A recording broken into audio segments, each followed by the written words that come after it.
Hai, saya Darren Atta Anak Biai dari kelas 4 English bersekolah di SMK Sibujaya dengan kod sekolahnya YEA 3103. Salam sejahtera dan salam Malaysia Berani. Yang dihormati para hakim, guru-guru dan hadirin sekalian.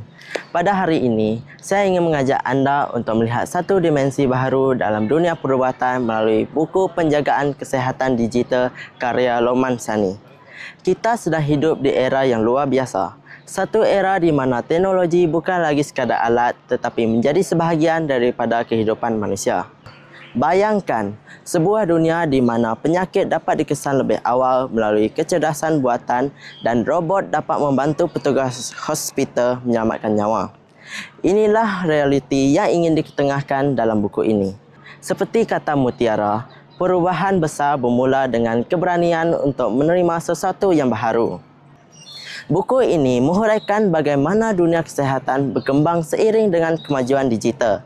Ia memperlihatkan gabungan antara teknologi moden dengan keperluan manusia untuk hidup lebih sihat dan sejahtera. Penulis membawa pembaca memahami bahawa penjagaan kesihatan tidak lagi terbatas kepada hospital dan klinik semata-mata. Kini, ia boleh berlaku melalui skrin telefon, sistem data pintar dan inovasi teknologi. Buku ini memberi kesedaran bahawa masa depan perubatan sedang berubah dengan sangat pantas dan kita perlu bersedia untuk memahaminya. Antara perkara yang paling menarik dalam buku ini ialah penggunaan kecerdasan buatan dalam diagnosis penyakit. Sistem AI mampu meneliti imej perubatan seperti X-ray dan MRI dengan kadar ketepatan yang tinggi. Ini membantu doktor membuat penilaian lebih cepat dan mengurangkan risiko kesilapan. Keupayaan ini amat penting kerana dalam dunia perubatan, masa sering menjadi penentu antara hidup dan mati. Bagi saya, teknologi ini membuktikan bahawa inovasi boleh menjadi rakan strategik kepada tenaga manusia. Selain itu, buku ini menunjukkan kepentingan robotik dalam pengurusan hospital. Robot digunakan untuk melaksanakan tugas tertentu seperti penghantaran ubat, pemantauan pesakit dan sokongan logistik. Kehadiran robot bukan bertujuan untuk menggantikan manusia, tetapi membantu meningkatkan kecekapan sistem. Dengan adanya otomasi, petugas kesihatan dapat memberi lebih fokus kepada aspek rawatan dan interaksi bersama pesakit.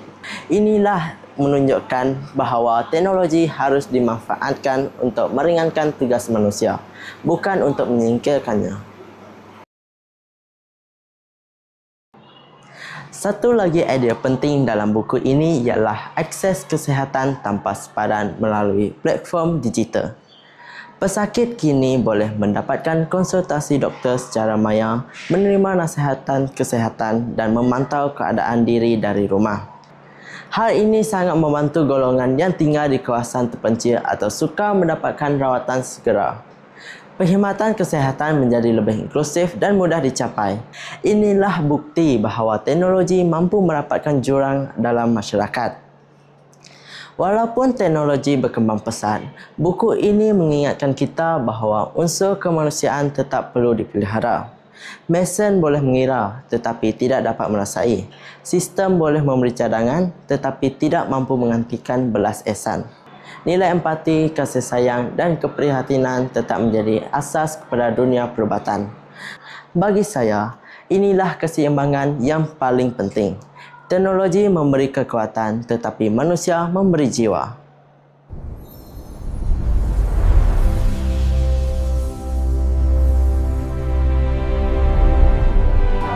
Sebagai kesimpulannya, penjagaan kesihatan digital ialah sebuah karya yang membuka mata tentang arah tuju dunia kesihatan moden. Ia memperlihatkan bahawa teknologi mampu membawa perubahan besar dalam cara manusia dirawat dan dilindungi. Namun, kemajuan itu hanya bermakna apabila digunakan demi kebaikan sejagat. Masa depan kesihatan sedang dibina hari ini. Dan generasi kitalah yang akan menentukan sama ada teknologi menjadi alat kemajuan atau sekadar simbol kecanggihan. Akhir kata saya, masa depan bukan untuk ditunggu tetapi untuk dipersiapkan. Sekian, terima kasih.